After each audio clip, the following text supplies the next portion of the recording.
இந்த மாதிரியான பால் முகப்பு செயின் வந்து 6 மந்த் கேரண்டியோட நம்மக்கிட்ட வந்து 350 மட்டும்தான். இந்த மாதிரி செயின் வந்து வெறும் 200 6 மந்த் கேரண்டி. நல்ல லாங் சைஸாகவே வரும். இந்த மாதிரி கோதுமை மாடல் 200 வரும். இந்த மாதிரி 2 லேயர் செயின் வந்து அதாவது ரெட்டை வடன்னு சொல்லுவாங்க. கோதுமை மாடலில் வர்றது வந்து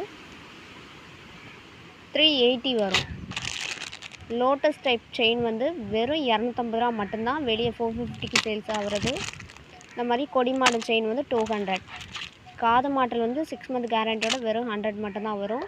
இந்த மாதிரி பூத்தோடுலாம் நம்மக்கிட்ட வந்து வெறும் 80 ரூபாயிலேருந்து ஸ்டார்ட் ஆகுது. இதுலேயே சின்ன சைஸ் வந்து 200 ரூபா வரும். ஜிமிக்கிலாம் வந்து நம்மக்கிட்ட வந்து 120 ரூபாயில் வந்து அவைலபிள். இந்த மாதிரி பூத்தோடுலாம் வெறும் 60 ரூபா மட்டும்தான். எல்லா மாடலுமே நம்மக்கிட்ட இருக்குது. அட்டிகை இந்த மாதிரி ஸ்டோன் அட்டிகை வந்து வெறும் 550 மட்டும்தான்.